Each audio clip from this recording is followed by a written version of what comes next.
예, 오늘은 이제 우리가 수행을 하다 보면 이제 연기가 굉장히 중요한 가르침이라는 거는 이제 다들 알고 계실 텐데, 이 연기의 연기가 가지고 있는 이제 두 가지 측면을 좀 살펴보면, 하나는 이제 자기 자신에게 이제 좀 이렇게 포커스가 맞춰져 가지고 나한테 있는 그런 번뇌, 그 괴로움이 일어나게 하는 그런 그런 것을 버리는 측면이 한 가지가 있고요.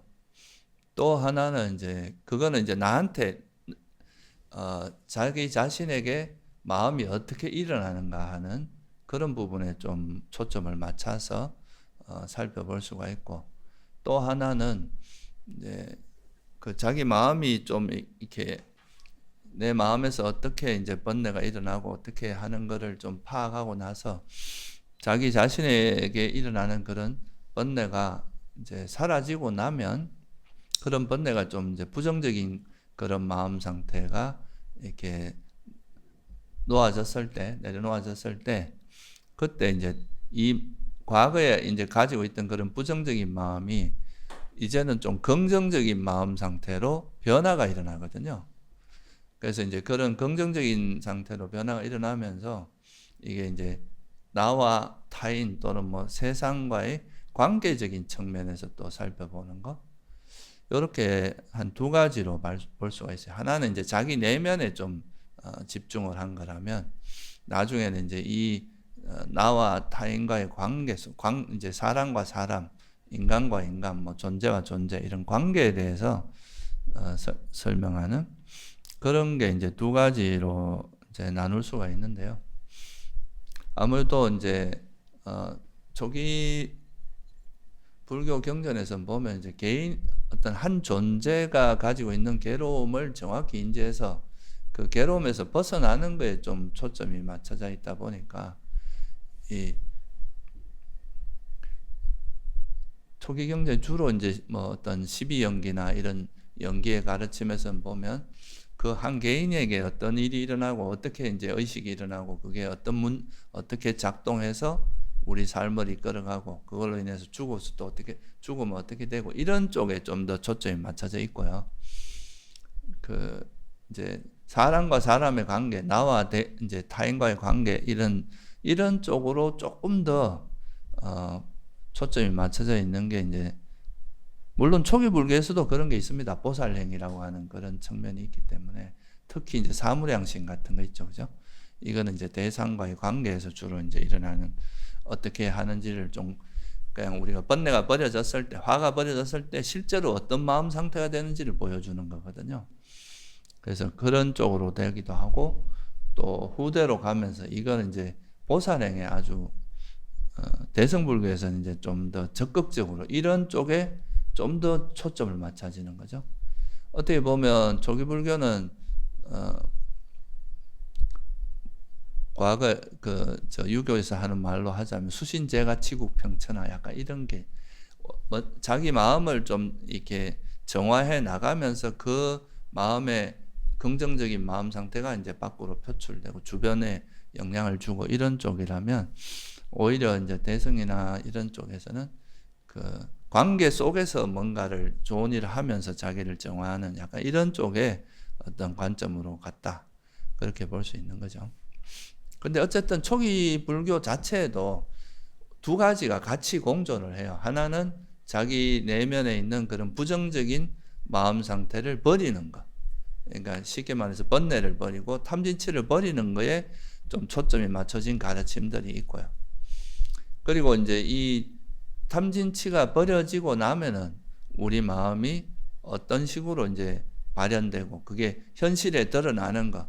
그러니까 내 내면에 있는 탐진치가 버려졌을 때 그게 어떤 대중과의 관계 속에서 타인과의 관계 속에서 어떤 방식으로 드러나는지, 거기에 대한 이야기가 있고, 그래서 그 두 가지가 이제 같이 좀 공존하고 있는데, 한쪽으로 너무 이제 자기 자신 내면 쪽으로만 포커스가 맞춰지고, 그것이 실제로 이제 내 마음이 버려지고 나서 이렇게 드러나는 형태, 겉으로 드러나는 게 조금 이제 잘못 드러나거나 이렇게 되는 건 수행이 좀 잘못됐을 때는 그럴 수가 있거든요. 그랬을 때 나타나는 문제점 같은 것들이 있고, 이게 이제 정상적으로 발현되면 사실 내 번뇌가 없어지면서 그 번뇌가 없어지고 나서 바뀐 마음이 훨씬 더 이제 세상에 긍정적인 마음 상태로 다시 나타나는 것이 이제 일반 바른 방향이다. 이런 거를 한번 살펴보도록 하겠습니다. 먼저 이제 그 연기의 가르침, 우리가 왜 나한테서 이제 일어나는 그런 나라는 존재가 뭔지, 그리고 나에게서 일어나는 그 마음이 왜 일어나는지, 그걸로 인해서 이제 세상이 어떻게 벌어지는지, 이런 또 내가 죽고 나면 다시 어떻게 돼서 태어나고 죽고 하는 그런 전반적인 과정, 그러니까 우리 삶의 과정이나 죽음과 다시 태어남, 뭐 이런 윤회, 이런 거에 대해서 구체적으로 이제 가장 체계적으로 설한 가르침이 12연기거든요. 12연기는 일단 우리 삶이라는 것이 도대체 어떻게 이루어지는가 하는 그 부분하고, 여기서 한 걸음 더 나아가서 이제 우리가 죽고 나서 이제 현생에서 살았던 그 삶의 흔적, 삶의 그 과정이 죽어서 어떻게 또 바뀌는가 하는 것을 설명하는 게 이제 12연기의 가르침입니다. 그래서 이 12연계의 가르침을 한마디로 말하면은 나는 도대체 뭔가 하는 거, 내 삶이 어떻게 이루어지는가 하는 게 하나의 주제가 있고, 그 다음 그렇다면 현재 우리가 이렇게 태어났는데 현재 우리의 삶은 현재 이 태어난 이 삶이 어디로부터 왔는가, 그러니까 어디에서 이제 이 삶이 왔는가, 그리고 죽고 나면 어디로 가는가, 이런 거를 우리 삶의 이제 과거부터 현재, 미래 이렇게 가는 거를 좀 더 큰 과정으로서 설명하는 거라고 할 수 있습니다. 그래서 이건 이제 우리가 현재를 잘 이해하면 현재 우리 삶의 형태가 결국은 이제 내생으로도 이어지게 되고, 또 현재 우리의 삶이라고 하는 것은 또 과거의 영향을 받아서 오는 거기 때문에, 그래서 부처님께서 그런 말씀을 하시거든요. 이제 현재 네가 너한테 이런 일이 왜 일어나는지 그 과거에 내가 뭘 했는지 알려면은 현재 어떤 일이 일어난지를 보라 그랬고, 그러니까 미래에 어떤 일이 일어난지를 알고 싶으면 현재 네가 무슨 행위를 하는지를 보라고 말을 했단 말이죠. 그래서 이제 현재의 그런 우리가 어떻게 어떤 일이 벌어지고 어떻게 하는지 그거를 좀 이해하면은 우리가 미래나 과거에도 어떻게 됐고 현재 이 모습이 과거에도 그랬을 거고 또 미래에도 그렇게 될 거라는 게 이제 우리가 충분히 법답게 추측할 수 있죠, 그죠? 그래서 그 부분을 이제 주로 초점을 맞춰 있는데, 그래서 우리에게 일어나는 그 마음 상태가 어떻게 되느냐, 이거에 대해서 이제 12연기에서는 뭐 다 설명을 드릴 수 제가 12연기를 여기서 다 설명을 드리는 게 아니고 어떤 전체적으로 어떻게 흘러가는지만 좀 이해하시면 좋을 것 같아요.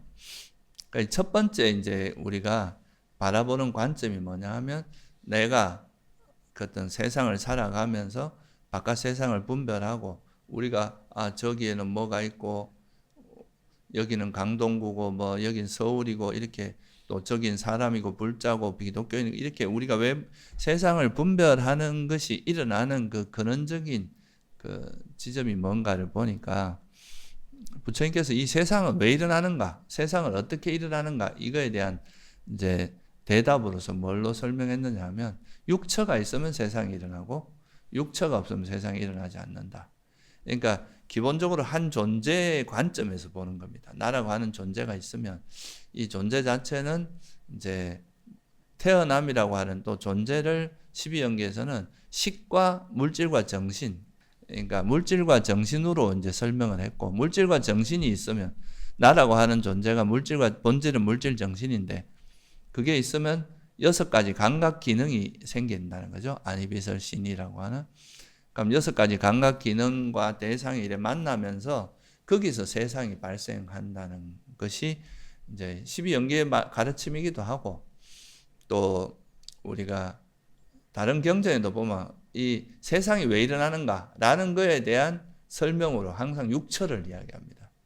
그러니까 우리에게 있는 6가지 감각 기능이 있고 그것이 색성학 미촉법이라고 하는 대상과 만날 때 식이 일어나는데, 그런 식 또는 마음이 일어난다고 하는데, 이 마음이 일어날 때, 의식이 일어날 때 그때 세상이 펼쳐진다는 관점이죠. 결국은 이게 뭐냐면, 세상이 일어나는 거는 이제 의식 또는 마음이 작동할 때 세상이 일어나고, 마음이 작동하지 않으면 세상은 일어나지 않는다, 이렇게 보는 거예요.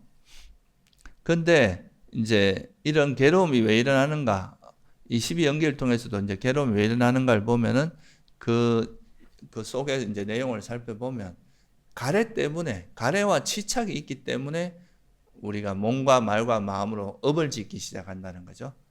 여러분들이 뭔가 하고 싶은 게 있고 내가 꼭 이루고 싶은 이런 것들, 이제 가래는 좀 시작점이라면 치착은 그게 아주 강해진 상태란 말이죠.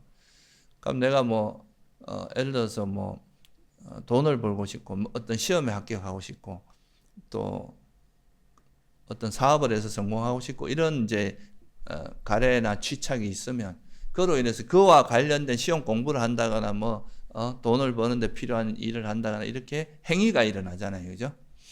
그 행위가 업이라고 하는 거고, 우리가 그 몸과 말과 마음으로 짓는 그런 행위, 의도적 행위, 이거를 이제 업이라고 하는데, 그런 것이 이제 쌓이면서, 근데 이제 문제는 뭐냐면, 이거를 정당한 방법으로만 하면 괜찮은데, 우리가 욕심이 앞서고 그런 가래가 앞서다 보면 이제 그것에 우리가 그 욕망에 압도당해 가지고, 화에 압도당해서 이제 때로는 악업을 짓기도 하고 때로는 선업을 짓기도 하고, 이런 것이 반복된다는 거예요, 그죠? 그래서 그 업의 결과에 따라서 우리 삶이 때로는 행복해지기도 하고 때로는 괴로워지기도 한다.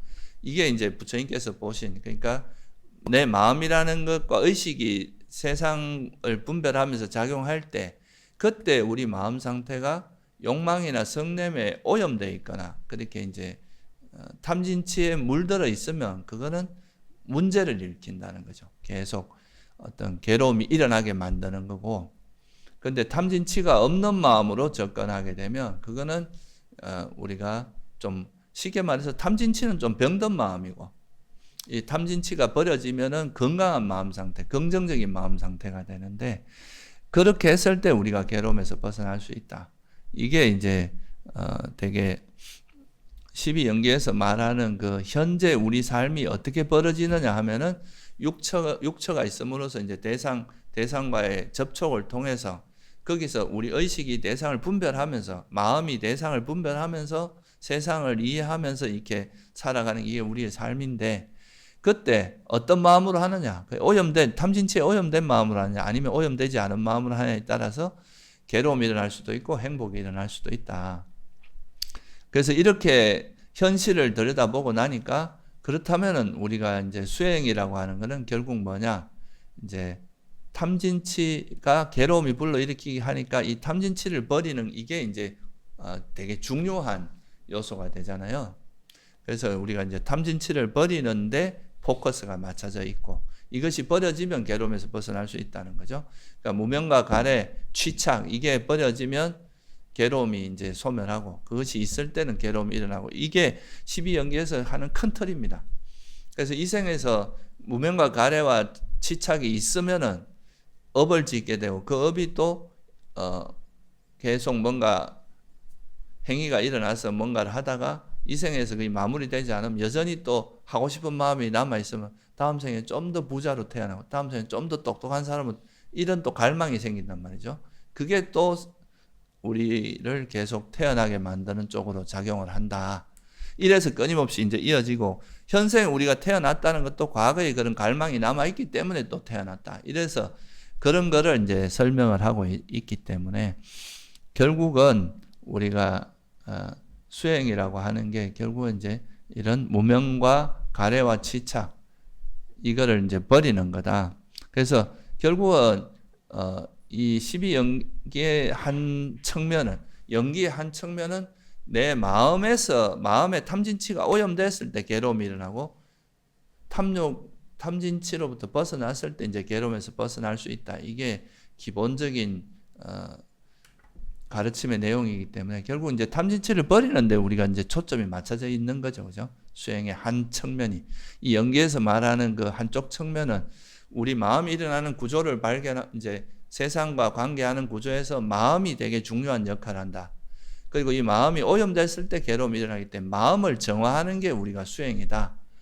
이게 이제 그 어떻게 보면 연기라고 하는 건 모든 게 다 조건 따라 일어나고 원인이 있다고 보는 건데, 우리가 괴로움이 일어나고 세상에서 이제 살아가면서 힘들게 만드는 그 원인이 뭔지를 명확히 알려주고 그거를 정화해 나가는 것, 탐진치를 버려 나가는 것이 이제 수행이다. 이렇게 이제 거기에 이제 가르침에 초점을 맞춘 거라고 볼 수 있습니다. 그래서 연기가 한쪽적인 측면, 이제 한 개인, 나라는 개인으로 왔을 때는 내 마음을 정화하는 거, 이거에 이제 마음이 왜 괴로움이 일어나는지를 정확히 원인을 알려주고 거기서 이제 괴로움을 벗어나게 하는 쪽으로 이제 그 설명이 되고 있고요. 그래서 이제 그러면 그 첫 번째로는 우리 마음을 이제 정화하는 거, 여기에 좀 초점이 맞춰져 있죠. 탐진치를 어떻게 버릴 것인가, 부정적인 마음을 어떻게 제거할 것인가, 여기에 이제 초점이 맞춰져서 처음에 이제 우리가 수행할 때는 보통 보면 이제 탐진치를 버리는 쪽에 이제 노력을 많이 기울이게 되고, 그러면서 이제 자기 내면이 일단 정화되고 깨끗하고 청정하게 되는 여기에 되게 관심을 많이 기울이게 되는데, 이게 이제 이렇게 하면은 결국은 나중에 어떤 식이 되느냐 하면은 이제 뭐 우리가 탐욕이라고 하는 거는 뭔가 계속 그 대상에 대해서 검어지고 집착하는 거잖아요. 특히나 이제 나라는 거에 존재에 검어지고 내 생각, 내 견해, 내가 더 잘났다 못났다 이런 나라는 거에 계속 검어지는 거, 이게 이제 되게 근원적인 집착인데, 이런 것들이, 이런 집착이 있으면 결국은 우리 마음이 어떤 쪽으로 작용하냐면 제일 대표적으로 이기심으로 작용하겠죠. 그죠? 내가 남보다 더 많은 걸 가지고 싶고 더 잘나고 싶고, 그래서 이기심도 내가 더 많은 이익을 얻고자 하는 이런 남들보다 내가 이익을 얻고자 하는 이기심, 그리고 이게 또 나와 남을 비교하는 그런 자만, 그러니까 내가 더 우월하고 내가 더 잘나고 싶어하는 그런 자만으로 이어지기도 하고, 그리고 또 내가 이제 더 내 생각이 옳다고 하는 이런 쪽으로 이제 보통 집착이 이어지는데, 그래서 이런 집착이 놓아지게 되면 나라고 하는 이 개념, 특히나 이제 우리가 보통 나라고 하는 이 개념이 가장 그 근원적인 번뇌 중에 하나인데, 이 소위 말해서 아상이라고 하는 나라고 하는, 또는 이제 나에 대한 집착, 악연이라고 하는 그런 것이 있으면 그게 이제 그런 것이 이제 이기심이나 이렇게 작용하는데, 수행이 좀 돼서 이런 아상이라고 하는 것이 좀 희석되기 시작하면, 그러면 이기심이 이제 나라는 개념, 나라는 그 자아의식이나 이런 게 좀 희석되면서 그게 어떻게 되면 나라는 게 뚜렷할수록 타인과 나가 분명해지잖아요. 그죠? 근데 이제 나라는 개념이 좀 희석되고, 아, 정말 나라고 할 만한 건, 특별히 나라고 할 만한 건 없구나. 서로 연관되어 있고 이렇다는 걸 알게 되면 이제 그런 나와 남의 경계가 좀 허물어지면서 내가 더 잘 되고 이런 것보다 서로 잘 되는 쪽으로 이제 나와 남이 이제 서로 무관하지 않다는 걸 알게 되고, 그러면서 비교하는 심리도 적어지고, 또 타인의 그런 어떤 부분을 저항하고, 나라는 개념이 강할수록 이게 이제 방어막이 생기거든요. 나라는 거에 대한 장벽이 생깁니다. 타인과 나의. 그러니까 내게 이렇게 뚜렷하게 있을수록 타인의 뭔가가 들어왔을 때 충돌을 하게 되잖아요. 그런데 이제 내 것이 비워지고 나라고 내가 내세우는 것들에 대한 집착이 가라앉으면 내 마음이 비워지면서 어떤 거라도 포용할 수 있는 그런 이제 마음으로 바뀌게 되는 거죠. 그리고 이제 우리가 화가, 그런 이제 집착이 없으면 화도 적어지니까, 화가 있으면은 상대에 대해서 막 이렇게 공격적이거나 좀 거칠게 대응을 하고 이렇게 되는데, 그런 화가 이제 버려지면서 소위 말해 사무량심이라고 하는 그런 이제 타인의 행복을 바라고, 이런 이제 타인이 괴로움을 덜어주려고 하고 이런 마음으로 바뀌게 되는 거죠. 그죠? 이게 이제 긍정적으로 원래 제대로 수행을 하게 되면 이제 나라는 거에 내 번뇌가 버려지면서 이 번뇌가 부정적인 마음이 가라앉으면서 이 부정적인 마음이 긍정적으로 바뀌면서 이제 오히려 세상을 지혜롭게 대응하고 세상과의 관계 속에서도 지혜롭게 대응하고 자비심으로 드러나고 이런 식으로 이제 전환이 일어나는 게 정상인데 모든 게 이렇게 순조로우면 너무나 좋겠지만 그죠? 그러니까 내가 이제 번뇌를 버려지고 이러면서 이제 순조로우면 좋은데 여기서 이제 한 가지 우리가 또 주의해야 될 부작용이 좀 나타나기 시작하는데요. 특히 이제 우리가 수행이라는 게 대체로 보면은 자기 홀로 있는 경우도 자기 내면에서 이루어지고 자기 속에서 이루어지다 보니까 이제 내가 어떤 번뇌가 버려지는 과정을 이렇게 거치다 보면은 이게 잘못하면 이제 자기로 이제 빠져들고 그러면서 오히려 이런 수행이 자기의 자아를 더 강하게 만드는 에고를 더 강하게 만드는 쪽으로 반응하기가 상당히 쉽다는 거예요. 왜냐하면 우리가 이제 보통 사회적인 관계 같은 경우는 관계 속에서 뭔가 문제를 풀어내고 이런 쪽으로 좀 더 관심을 가지게 되는데 이제 아무래도 수행하다 보면 관계를 조금 이제 멀리하고 특히 이제 뭐 수행센터 내에서 조용한 데서 수행에만 전념하고 이런 경우는 관계 자체가 좀 단절되고 이제 자기 내면에 좀 몰입할 수 있는 그런 장점이 있는가 하면은 자칫 잘못하면은 자기 내면에 너무 몰두하다 보면은 자기의 어떤 소위 말해서 자기의 어떤 내면에 너무 빠져서 이게 오히려 이런 걸 이제 요즘 현대말로 하면 영적 나르시시즘이라고 표현합니다. 내가 영적으로 뛰어나고 막 남들과 다르다고 생각하는 이런 자기의 어떤 자기 자만이라든가 이런 거에 빠질 위험이 상당히 많거든요. 수행을 하다 보면 아무래도 번뇌가 버려지면서 그냥 이제 버려지는 게 아니라 우리가 버려지는 과정에서 과거에 우리가 이제 일반적인 세속에서는 경험하기 힘든 어떤 경계들을 맛보게 되거든요. 소위 말해서 막 아주 지혜가 예리해진다. 우리 의식이 아주 예리해진다거나 지혜가 막 이전에 잘 모르던 것들이 이래 보면 막 다 알아진다거나 우리 마음이 또 되게 환하게 밝아진다거나 이런 또는 뭐 이제 사띠 힘이 상당히 딱 보면 기억이 팍팍 된다거나 모든 게 이제 책을 봐도 금방 명확하게 기억이 되고 뭐 이런 이제 경험들을 하게 됩니다. 그리고 막 희열과 우리가 세속에서는 경험하기 힘든 희열과 행복을 경험하게 되고 이러다 보면은 자기 스스로가 이게 사실은 이제 번뇌가 버려지면서 나타나는 이제 좋은 긍정적인 현상이긴 한데 이거를 이제 너무 과도하게 생각을 하다 보면 오히려 기존에 우리가 원래 가지고 있던 그런 번뇌는 정화되는데 새로운 형태의 번뇌가 생기는 거죠. 새로운 형태의 집착, 새로운 형태의 이제 자만 이런 게 생기기 쉬운데 이런 거 우리가 이제 불교에서 뭐라고 하면 도인병, 부처병 뭐 이렇게 이야기하는 거예요.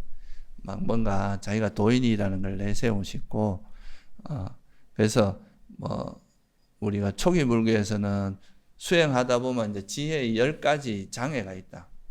그러니까 위파사나의 10가지 장애, 경계 이런 게 있다고 하고 또 뭐 대승불교에서는 보면 뭐 50마장, 50가지의 마장이 생긴다 그러고 뭐 이런 표현들 씁니다. 그러니까 우리 마음이 정화되어 나가면서 생기는 다양한 문제들.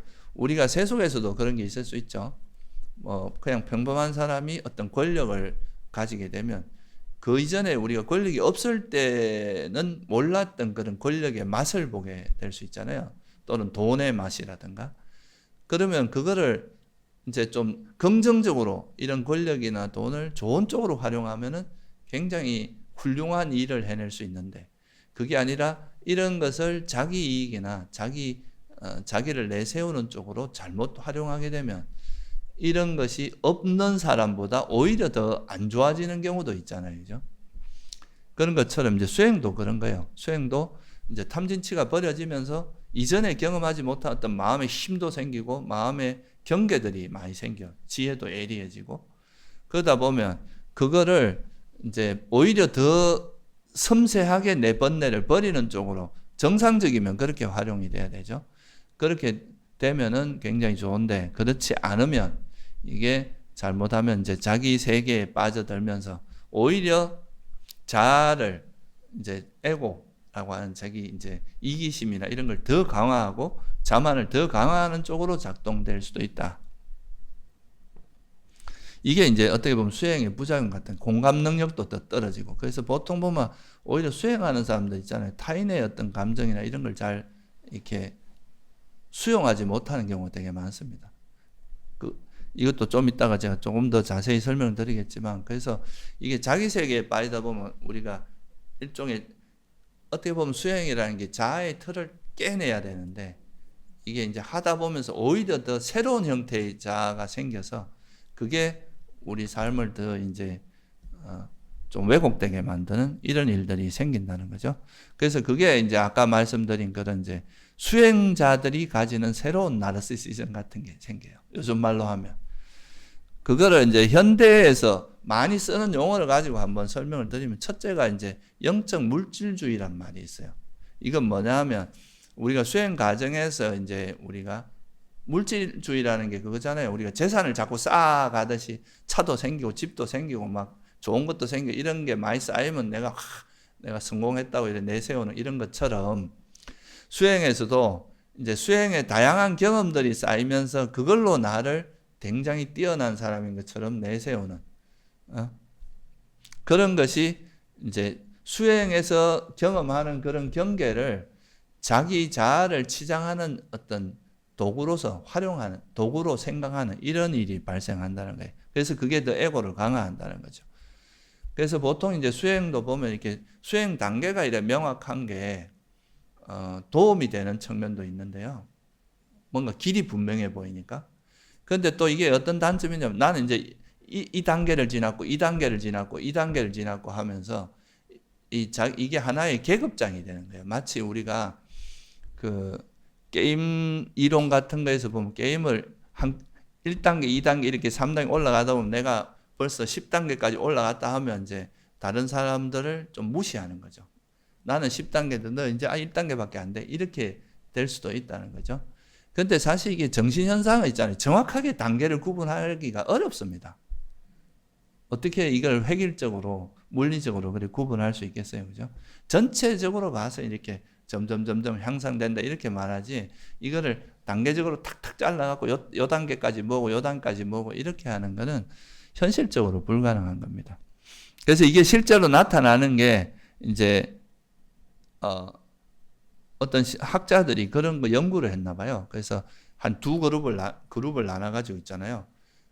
한 4,000명 정도 이렇게 조사를 해보면 일반적인 그룹하고 그 우리가 수행을 그래도 뭐 예를 들면 마음 챙김 명상이나 이런 수행을 좀 하신 분들, 명상에 관심을 가진 분들을 나누어서 이렇게 조사를 해보면 이 명상을 해본 사람들이 영적으로 우월하다고 생각하는 게 훨씬 높다는 거예요.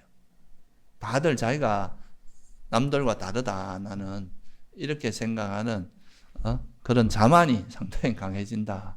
우월함이. 이게 이제 이런 게 이제 영적으로 나타나는 그런 영적 물질, 이거를 마치 자기 자아의 치장물로 생각하는 이런 거에 한 사례인 거죠. 그러니까 우리가 뭔가 수행 경험을 많이 하면 이제 그게 사실은 조금 뭐 좋은 긍정적인 건 맞는데, 그걸 통해서 오히려 수행하지 않은 사람들을 무시한다거나, 저 중생들 뭐 이렇게 수행도 안 하고 저 천박한 것들 뭐 이렇게 바라보거나, 이렇게 이제 그거는 어찌 보면 그런 마음을 일으키는 것 자체가 내 수행이 덜 됐다는 걸 드러내 주는 거거든요. 그죠? 그러니까 또 하나가 아까 말씀드린, 오히려 타인의 어떤 현실적으로 그 사람이 그런 고민을 하고 그런 감정이나 고통을 겪는 이유가 있을 수도 있잖아요. 그죠? 그 괴로움을 겪는데. 근데 이제 옆에서 또 그거 화나 내고 앉았고, 번뇌 일으킨다. 이렇게 하면서 그거를 이렇게 폄하해버리는 거죠. 그 사람이 분명히 그 본질적으로 보면 그게 이제 화라든가 집착이 맞지만, 그거를 이제 그 하나의 단어로 그 사람의 마음을 딱 이렇게 규정을 해버리는 것이, 자기 상태를 수행할 때 이 내 마음의 정체가 정확히 뭐라는 걸 알고 그거를 직면하면서 그걸 이제 벗어나는 이런 거는 이제 도움이 되고 바람직한 건데, 근데 타인의 그런 감정도 이렇게 그냥 저건 번뇌야 하고 탁 이렇게 치부해버리면서 오히려 그렇게 하다 보면요, 스님이라기보다 수행자들이 공감 능력이 상당히 떨어지는 경우가 많습니다.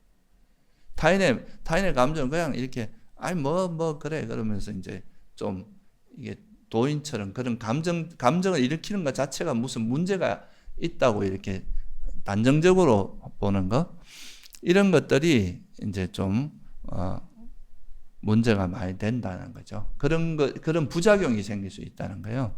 그래서 현실적인 고통이나 감정을 공감력이 상당히, 오히려 잘못하면 자기 세계에 빠져들면서 타인의 감정이나 관계 속에서의 어떤, 내가 번뇌가 없어졌으면 내가 번뇌가 있을 때 그 힘들었고 어떻게 버렸고 하는 거를 자기 경험 속에서 알고 있잖아요. 그러면 타인의 그런 번뇌나 고통도 공감하면서 그 사람이 그런 번뇌를 벗어날 수 있게 그 사람을 뭐 도와준다거나 이해해 준다거나 이렇게 할 수 있는데, 그게 잘 안 되는 거죠.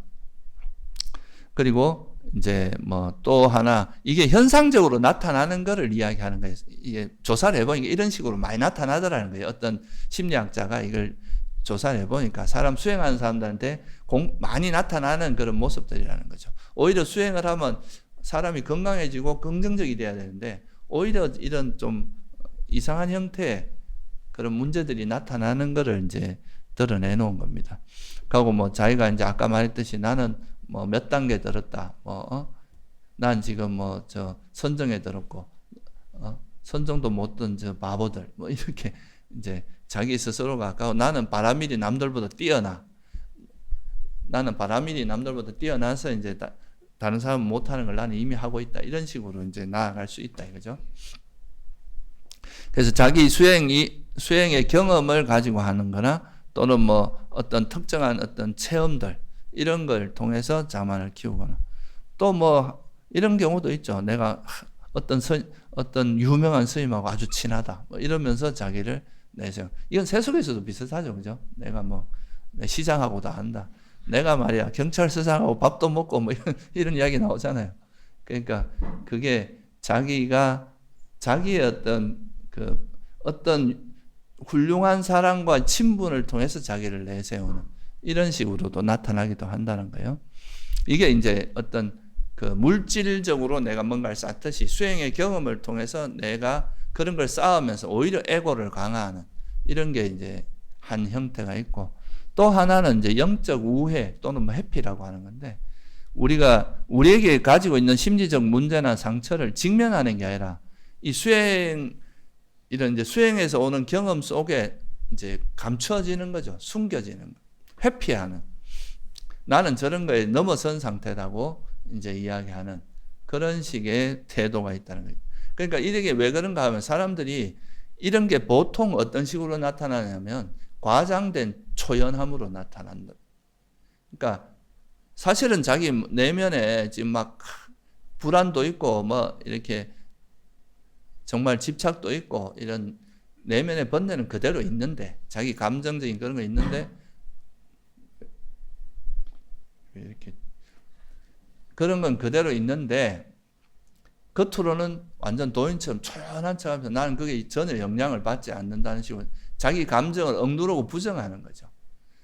사실은 자기가 불안하면서 불안한지도 않은 거 하고, 사실은 슬픈데 슬프지 않은 척 하고, 이제 그런 자기에게 그런 번뇌가 드러나는 것들을 좀 이렇게 안 좋은 걸로 보면서 그걸 외면하고 피하려고 하는, 우회하려고 하는, 이런 게 이제 또 하나의 문제점이고, 또는 이게 또 다른 식으로 나타나는 건 다 뭐 이 세상에 있는 건 다 뭐 공이고 다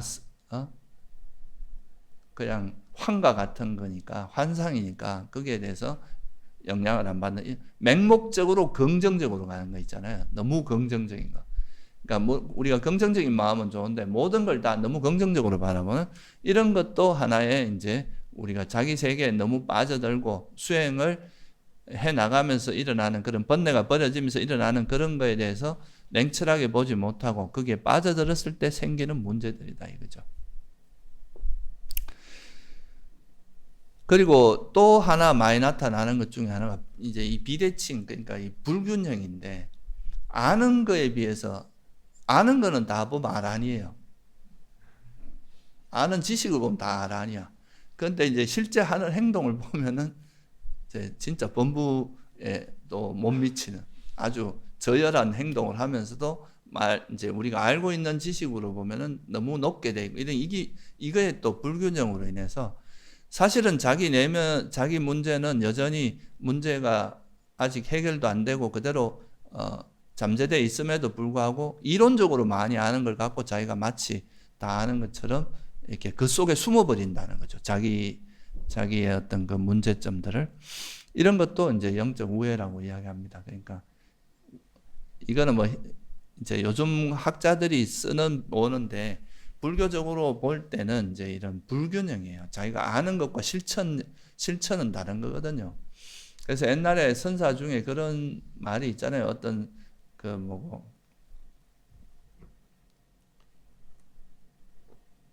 어떤 유명한 시인이 찾아가서 어떤 스님한테 그래 좋은 말씀 한마디 해달라. 되게 유명한 이제 덕이 높다고 소문난 스님이라서 찾아가서 이야기하니까 선한 일을 행하고 악을 행하지 말라 이랬던 거예요. 아이 그런 거는 애들도 다 하는 말인데 왜 나한테 그런 이야기를 하냐 하고 무시하니까 그리고 3살 먹은 애도 말할 수 있지만 8 먹은 노인도 행하기 어렵다. 이렇게 이야기를 한단 말이죠. 그러니까 우리가 실제 아는 것과 실제 그게 우리 삶에서 이제 녹아나고 그렇게 체화된 건 다른 건데 이 잘못하면 이제 자기가 많이 아는 거를 실제 자기가 그렇게 하는 걸로 착각하기가 쉽다는 거예요. 정보가 많다 보면. 그런 것도 이제 이게 수행하면서 자기 세계 주로 이제 이게 특히 이 수행이라는 거는 검증 과정이 되게 중요한데 우리가 뭐든지 그렇잖아요. 자기가 자기의 어떤 상태를 객관적으로 검증을 하고 평가를 하고 해야 이게 문제 없이 흘러갈 수 있는데 그게 아니라 자기를 정확하게 검증하는 그런 과정이 빠져버리면 사람들이 해나가다가 그냥 뭐 이렇게 자기 세계 속에서 이게 타인과 다른 어떤 뭐 예를 들면 스승이라든가 좋은 도반과 이렇게 대화 속에서 이렇게 검증이 되거나 이런 게 아니라 자기 혼자 막 생각을 이어가다 보면 그게 굳어져 버리는 거죠. 그러면 그때는 사실 바꾸기가 되게 어려워집니다. 그래서 이런 이제 수행에서 이런 문제가 있다. 그렇다면 이거를 좀 우리가 다르게 긍정적으로 드러나는 거를 통해서 그러면 내가 제대로 번뇌가 버려졌을 때 이게 제대로 만약에 수행이 제대로 된 이건 아까 말한 거는 좀 잘못된 사례인 거예요. 수행을 잘못한 사례. 만약에 제대로 된다면 어떤 식으로 우리 마음이 바뀌는가 이런 거를 한번 살펴볼 필요가 있는 거죠. 그러니까 아까도 말씀드렸지만 이제 만약에 우리가 감각적 욕망이 감각적인 즐거움에 빠져 있는 그런 집착이 있는 사람이 만약에 그런 감각적 욕망이 버려진다면 겉으로 드러나는 것이 어떻게 바뀌겠습니까? 이제 뭐 그런 어떤 재물이라든가 뭐 어떤 세속적인 그런 거에 대한 욕망이 겉으로 볼 때 어떻게 돼야 되겠어요? 줄어들고 그것이 욕망이 없는 상태로 살아가는 게 정상일 거 아니에요. 그죠? 그러니까 우리가 보통 이제 이런 출가자들 중에서도 명예와 이익을 쫓아가는 사람을 명리성이라고 해요. 명예의 명자, 이익. 그래서 또는 뭐 권력을 쫓아가면 권성이라는 표현도 씁니다. 근데 이런 것들이 결국은 이제 자기 내면에 있는 그런 그 욕망, 그런 어떤 세속적인 욕망을 제대로 컨트롤하지 못하고 그걸 제어하지 못한 상태에서 그거를 쫓아가는 겉으로는 거룩한 척하지만 실제로는 우리가 그 욕망을 쫓아가는 경우도 있을 수 있잖아요. 그죠? 그런 거를 자기 스스로 돌아볼 줄 알아야 된다는 거. 아, 내가 지금 아직은 이게 이런 부분들에서 욕망이 놓아지지 않았다는 거. 그런 겉으로 드러나는 현상을 보면서 그걸 자기를 검증하는 그런 게 필요하겠죠. 그러니까 만약에 감각적 욕망이 욕망이 조금만 놓아졌다, 진짜 놓아지면은 그런 그 우리가 명예라든가 이익이라든가 이런 거에 쫓아가는 게 아니라 우리가 법을 보고 가는, 법을 향해 가는 이런 식의 마음으로 바뀔 수밖에 없고, 또 아까 말했듯이 이제 제일 우리에게 고질적인 게 나라는 거에서 시작하잖아요, 그죠? 이게 나라는 게 있다고 생각하고 내가 이렇게 되는 게 때문에 이기심, 자만, 또 내 견해에 대한 집착 이런 것들이 다 여기로부터 비롯되는데, 그러니까 이제 자아에 대한 개념이 약화되면은 이제 내가 이렇게 내가 내세우는 견해나 뭐 이것이 내가 잘났다고 생각하거나 이런 하여튼 나를 거머쥐고 있는 그것이 생기면서 이런 것들이 사람이 이제 자기의 어떤 일종의 뭐랄 껍데기를 만드는 거, 자기 장벽을 만드는 거거든요. 우리가 뭐 자아의 그 알을 깨고 나와야 된다, 뭐 이런 표현을 가끔 쓰잖아요. 이게 그 속에 갇히는 거죠. 그러면서 그래서 옛날 어른들이 그런 소리를 많이 합니다. 붓대롱으로 하늘을 보지 말라든가. 자기 세계에 갇히면은 보이는 자기 어떤 관점으로 보는 그거 외에는 볼 수가 없고 다른 거를 수용하는 수용 능력이 현저하게 떨어지거든요. 그래서 이제 자기의 어떤 자기 개념, 아상이 허물어지고 나라는 거에 대한, 그러니까 무아에 대한 나라고 할 만한 게 실제로 없고, 우리가 실제로 경험하는 것들이 지금 예를 들어서 제가 일으키는 이 생각들이 내 혼자만의 독단적으로 일어나는 생각은 홀로 자기가 이제 창의적으로 일으키는 생각은 사실 극히 드물잖아요, 그죠? 대부분은 우리가 사회 속에서 학습받고 배우고 타인에게 배우고 듣고 책에서 보고 했던 그게 다 다른 사람들의 어떤 연관 속에서 일어나는 거지 나만의 것들로 이루어지는 게 아니다 이거죠. 우리가 이제 서로가 우리에게 일어나는 모든 생각이나 마음 상태는 다 어떻게 보면 굉장히 많은 것들이 홀로 존재한다기보다 다 어떤 관계 속에서 이루어진 것들이었잖아요. 그래서 그런 거를 이제 이해하고 나라는 개념, 이것이 오직 내 것이다, 내 것이다 이렇게 이제 주장하는 그런 나라는 개념이 희석되다 보면 이제 현재 내가 경험하고 있는 이런 것들이 다 다른 존재나 대상과의 관련성 속에서 다 서로가 상호작용을 하면서 이루어진 거라는 거. 이런 이제 연관성 또 서로에게 다 이제 작용이 된다는 그런 상호작용된다는 이게 이제 우리는 보통 이제 어떤 마음이 일어날 때 대상의 조건 이렇게 단순하게만 이야기하지만 이 대상이라는 게 굉장히 많은 것들의 영향을 받잖아요, 그죠? 우리가 사실 하나의 지금 뭐 불교에 대해서 이렇게 아는 이 지식 하나도 과거 부처님부터 시작해서 수많은 사람들의 노력이 묻어 있는 거잖아요, 그죠? 수많은 또 뭐 스님들 또 그걸 전해주는 사람 책으로서 남긴 사람들 이런 게 다 연관이 돼서 이어져서 우리가 그걸 접할 수 있는 거기 때문에 그런 걸 내가 좀 알았다고 해서 내가 이걸 내 거인 것처럼 막 내가 잘난 체하고 이럴 것들은 아니다 이거죠. 그래서 나에 대한 개념이 좀 이렇게 희석될수록 나에 대한 장벽, 그러니까 내가 이게 나라고 싸고 있던 이것이 허물어지면서 좀 더 타인을 수용하고 받아들이고, 그러니까 이제 좀 더 겸손해지고 이제 그런 한마디로 말해서 나와 남의 경계가 좀 훨씬 더 이렇게 허물어지게 되는 거죠. 우리가 자기 견해가 강하고 자기 자만이 강하고 이런 사람들은 자기 세계에 빠져서 옆에서 누가 올바른 지적을 해도 그게 잘 수용이 안 됩니다. 거부하고 화내고 밀어내고 하지. 근데 내가 스스로의 그런 이제 자만이나 아상, 나라고 생각하는 그런 것들이 나라는 견해, 이게 쉽게 말하면 무아의 지혜가 생겨서 이게 내가 경험 이런 게 나라고 할 만한 고유의 변하지 않는 그런 건 없다. 이런 거를 이제 이해하게 되면 이제 나와 나의 경계도 허물어지고 이기심으로 충만하던 것들이 이제 타인을 배려하거나 타인을 이제 타인에게 이익이 되는 것도 나한테만 아니라 타인에게도 이익이 되는 그런 방향으로 바뀌게 되고 항상 내가 뭐 좀 안다고 자만하기보다는 겸손하고 그죠? 이게 이제 자만이라는 그런 번뇌가 버려지면서 실제 겉으로 드러나는 거는 난 자만이 버려서 정말 대단해 이러면 이게 좀 되게 이상한 일이잖아요, 그죠?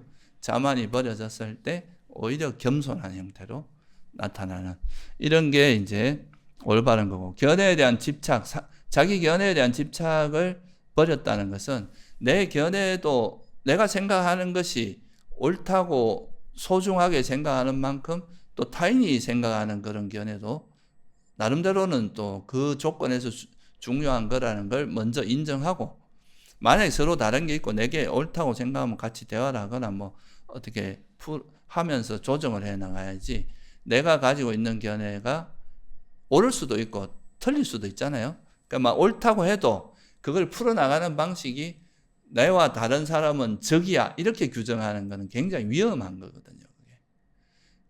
이게 더 옳다고 생각하면 설득을 하고 대화를 통해서 어떻게든 설득을 하고 이제 하는 그런 과정을 거치는 게 올바른 방향인데, 이게 사람들이 특히 이 견해 같은 게 이런 게 너무 강해지면은 나와 다른 견해를 가진 사람이 다 적이 돼 버립니다. 적이 돼 버리고, 그러면 그 사람이 어떤 이야기를 해도 다 저 사람은 코로 숨을 쉰다고 해도 거짓말처럼 보일 수 있어요. 그게 다 안 좋게 보이는 거예요.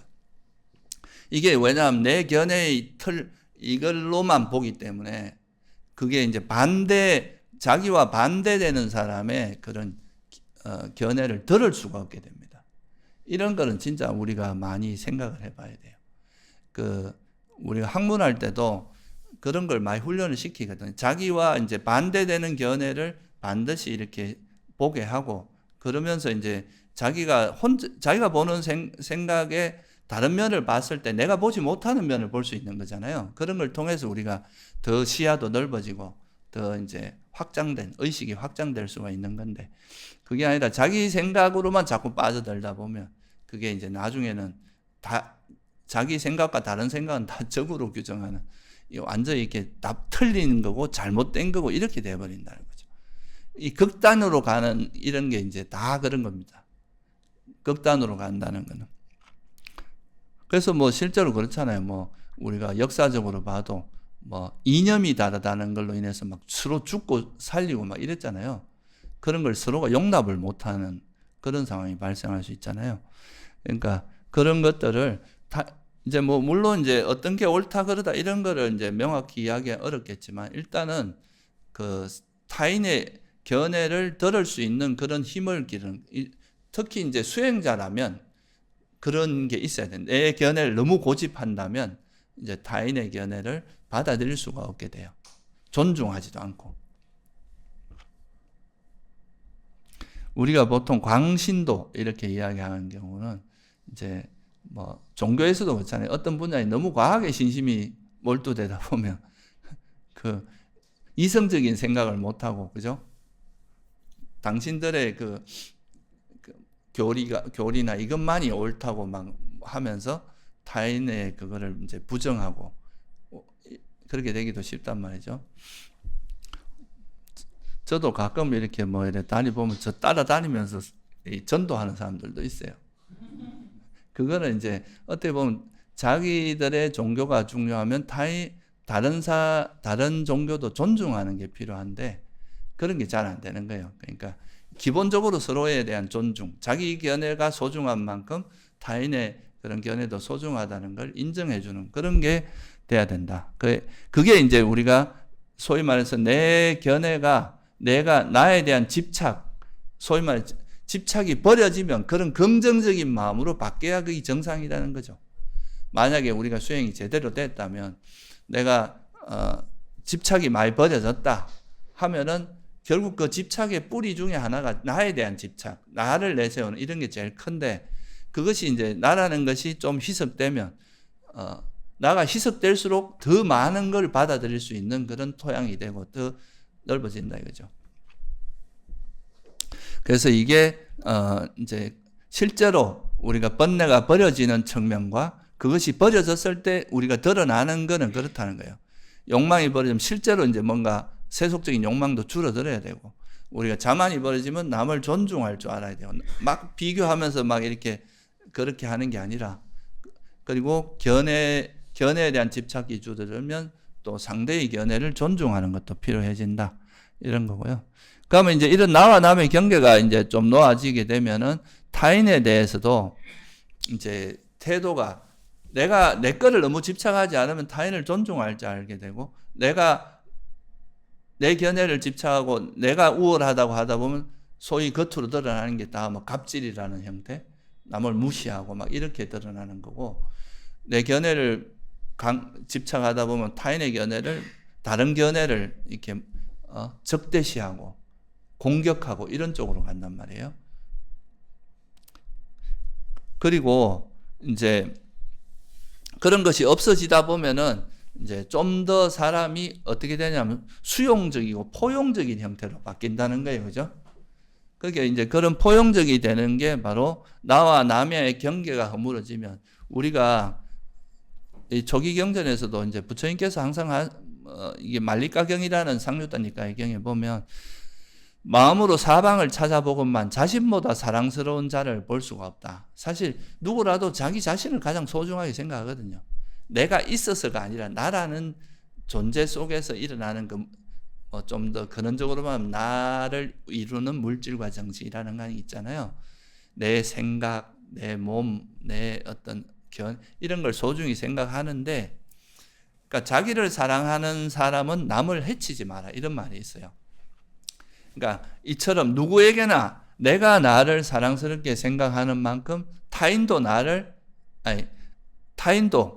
똑같이 누구나 자기는 사랑스럽다 이거죠. 그러니까 이제 나를 사랑스럽게 생각하면 타인도 사랑스럽게 생각해야 된다. 이게 이제 말리가경에 나오는 내용이에요.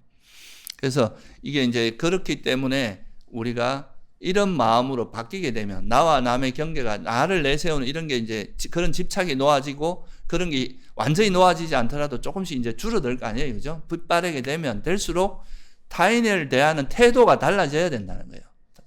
그 중에 대표적인 게 바로 이제 사무량심으로 나타나는 거죠. 우리가 보통은 보면 이제, 우리가 화가 나면 남을 저 사람 가다가 어디 넘어지거나 뭐 망했으면 좋겠고 막 그렇게 생각하잖아요. 그죠? 그러니까 그 사람이 저주를 퍼붓고 막 그 사람이 고통스럽기를 바라고 이런단 말이죠.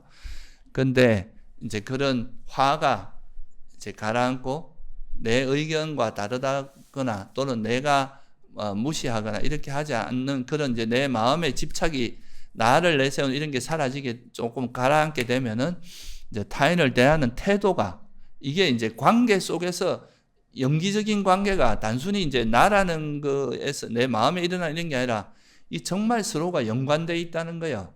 서로. 그걸 알면 이제 내가 행복하기를 바라는 만큼 타인도 행복하기를 바라는 이 마음이 뭡니까? 그게 자애심이잖아요. 그죠?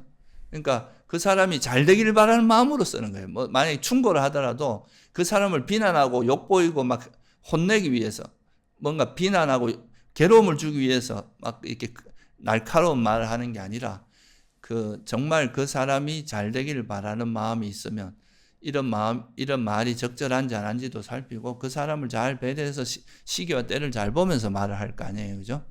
이런 게 이제 우리가 올바른 이제 나와 타인과의 관계 속에서 내 마음에 번뇌가 벌어지면 이런 게 달라지는 쪽으로 드러난다는 거예요.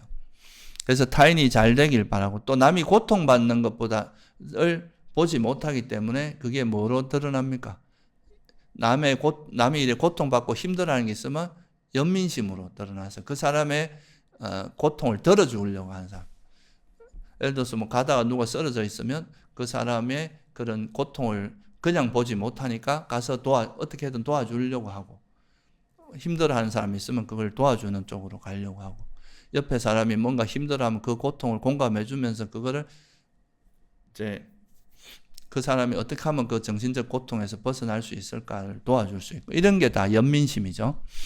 그리고 남이 잘 되면은 막 배 아파하고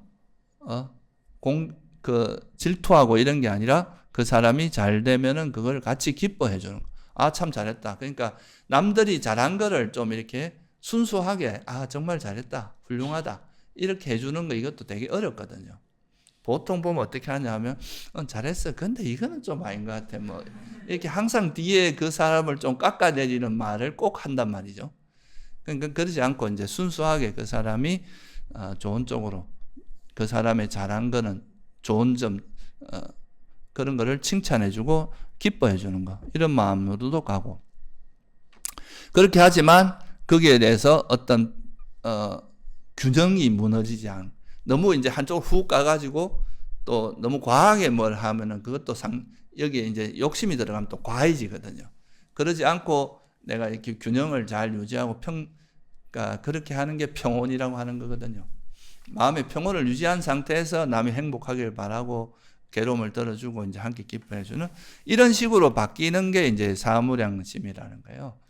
그래서 이런 거의 배경이 우리에게 일어나는 이런 내가 어떤 마음을 쓰는 게 타인에게도 영향을 주고 타인의 마음이 이렇게 서로가 그러니까 뭐 영향의 정도는 차이가 있지만 아주 밀접하게 관계되어 있고 또 부처님께서 말씀하신 것처럼 내가 행복하기를 바라는 만큼 타인도 그렇다는 거 이런 거를 이제 충분히 우리가 받아들이는 거 그런 걸 수용하는 거 이런 게 이제 또 우리가 바뀌면은 나타나는 그런 거죠.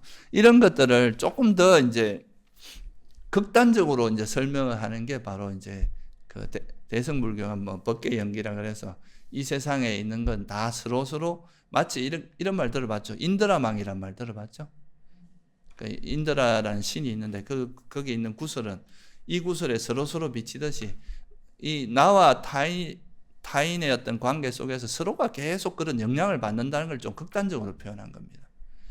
다 상입이라 그래갖고 내가 비워지면 이제 나라는 것이 비워지면 상대의 그런 것들이 다 이렇게 서로가 하나. 그러니까 내 마음 속에 상대의 그런 이제 생각도 다 들어올 수 있고 수용할 수 있고 공감할 수 있고 이런 게 이제 극대화된다 이런 말인데요. 결국 이게 아까도 제가 말씀드렸지만 우리가 이런 컵 하나를 봐도 우리가 이 컵을 쓰기 위해서 이 컵을 흙을 만드는 사람도 필요하고 이 만드는 사람 굽는 사람 뭐 수많은 여기에서 이까지 오기까지 수많은 인연들이 여기에 결합이 되어 있는 거잖아요. 우리가 또 뭐 그 사람의 제가 아까 말씀드렸듯이 나한테 일어나는 게 내 혼자 다 만든 생각이라고 생각들지만 실제로 보면 그게 과거부터 수많은 사람들의 노력에 의해서 만들어진 지식을 우리가 같이 공유하고 있는 거라고도 할 수 있잖아요. 그래서 사실 나와 남이라고 하는 거에 딱 부러지게 경계를 만들 수 있는 게 없다. 그죠? 이거를 알면 우리가 이제 나라는 거에서 내 안에 이렇게 박혀있던, 틀 안에 박혀있던 생각들이 이 소위 말해 껍데기, 알이 깨지면서 이게 무한히 확장되는 거예요. 그죠? 그래서 이거를 사무량심이라고 하는 것도 있습니다. 한계가 없다 이거죠. 그러니까 내 안에 나한테만 국한되어 있던 것들이 모든 존재, 모든 세상에 펼쳐져 나가는 그런 마음이다. 그래서 이거를 이제 나와 남의 경계가 허물어지면 그런 사무량심으로 되고 이런 게 극단적으로 이제 극단적으로 이게 나중에 가면은 대승불교 가면 이런 이제 관계 세상에 이런 관계가 서로가 막 진짜 중첩되어 있고 서로가 장벽이 없다 걸림이 없다 이런 왜냐하면 나와 남이라고 하는 게 본질은 뭡니까? 여기 나라고 할 만한 게 없잖아요. 비었잖아요. 그죠? 그러니까 서로가 다 섞일 수 있다. 걸림 없이 섞일 수 있다. 이런 식의 철학적으로 발전을 하게 되는데요. 그런 게 이제 나중에 보면 화엄이나 이런 데 가면 법계 연기라고 하는 그걸로서 세상의 모든 게 다 서로 인드라망처럼 얽혀 있고 본질적으로는 다 우리의 본질은 다 공이니까 다 본체는 같다. 이래서 동체 대비 이런 말까지 나오게 된 겁니다. 그런데 뭐 초기 경전에서는 그 정도까지 이제 멀리 가진 않고 우리가 각 개개인이 가지고 있는 분명히 자아는 없지만 그 각자 개인마다 의식의 흐름은 또 나름대로 또 그 고유의 자기의 의식의 흐름이 있잖아요. 그죠? 그런 것처럼 그런 것들이 근데 이제 홀로 독단적으로 만들어진 게 아니라 다 주변과의 관계 속에서 이루어진 거라는 거 이런 서로가 영향을 받아서 이루어진 거라는 이런 연기적인 관계를 이해하고 그럼으로써 나라고 이거를 나와 남의 경계를 딱 부러지게 요까지는 내 거 이렇게 할 수 있는 게 없다는 거예요. 다. 왜냐하면 그런 이제 자아는 없기 때문에. 그래서 그렇게 바라보다 보면 나와 남의 경계가 진짜 허물어지면서 내가 행복하기를 바라고 내가 잘 되길 바라고 내가 소중한 만큼 타인도 소중하게 여기는 그런 마음이 이제 자리 잡게 되는 거, 이거를 우리가 이제 사무장심의 기본이 된다. 그러니까 이게 그런 사무장심이 생기는 그 바탕 배경에는 그런 이제 이런 영기적인 통찰이 여기에 이제 뒷받침되고 있다는 거죠. 그래서 이제 우리가 연기라는 게, 연기의 가르침이 자기 내면의 번뇌가 내 괴로움, 한 개인으로서, 한 존재로서 괴로움이 일어날 때 그 괴로움이 일어나는 원인이 뭔가를 정확히 밝히고 그걸 어떻게 이제 이걸 버리는 이런 쪽으로도 있지만, 이것이 버려지고 나면 내 마음에서 이제 번뇌가 버려지고 나면 내가 건강한 마음 상태가 되면서 이 건강한 마음을 관계 속에서 어떻게 풀어나가느냐, 그죠? 어떻게 관계에 드러나느냐. 소위 말해 지혜와 자비로 드러난다는 거예요. 남을 대할 때도 굉장히 지혜롭게 대하고 또 자비심이 기반이 되고 사무량심이 기반이 되면서 타인과의 관계를 하게 되고, 대응을 할 때도 보통 이제 경솔하게 막 자기를 내세우고 이런 게 아니라 되게 항상 겸손하고 또 타인을 배려하고 타인을 존중하는 이런 마음을 이제 해서 대응하는, 그러니까 그런 게 올바른 방향에 이제 수행을 한 사람이면 그렇게 돼야 된다. 그러니까 진짜로 수행이 잘 된 사람이 오히려 타인의 그런 괴로움을 공감하는 힘이 더 이제 사실은 커지는 게 맞거든요. 부처님께서도 그런 공감의 힘이 크니까 당신이 이런 경험했던 이 괴로움에서 벗어나서 깨달음을 얻고 나보니까 이게 얼마나 행복하고 좋다는 거 아니까 이거를 모든 존재에게 돌려주기 위해서, 그게 대비심이잖아요, 그죠? 모든 존재의 괴로움을 덜어주기 위해서 또 이런 법을 설한 것도 있잖아요, 그죠? 그래서 이 수행하면서 나타나는 그런 이제 부작용에 빠지지 않는 것은 뭘 점검해 보면 되느냐 하면, 내가 지금 하고 있는 이 행동이 이 번뇌가 버려졌을 때 좀 건강하고 정상적인 마음 상태인지 아니면 좀 꼬여 있는 거 아닌지, 이런 거를 좀 계속 바라보는 것이, 이게 그러니까 부정적인 마음이 사라지고 나면 이게 긍정적인 마음, 아주 건강한 마음 상태로 겉으로 드러나야 그게 올바른 형태의 수행이다. 수행을 했다고 하는 사람들이 오히려 막 내가 막 이런 거 경험했고 이런 무용담하면서 너무 자만을 한다거나 자기가 막 잘난 체 하는데 막 올인한다거나 이런 거는 좀 잘못된 방향의 수행을 하고 있는 거다. 이렇게 이제 자기를 점검하는 또 그런 그게 될 수 있습니다. 그러니까 연기에 두 가지 방향이 있다는 거예요. 하나는 자기 자신, 그리고 이것이 타인과의 관계 속에서 어떻게 드러나는가, 이런 거를 한번 돌아보는 시간이 되면 좋겠습니다. 예, 오늘 여기까지 하겠습니다.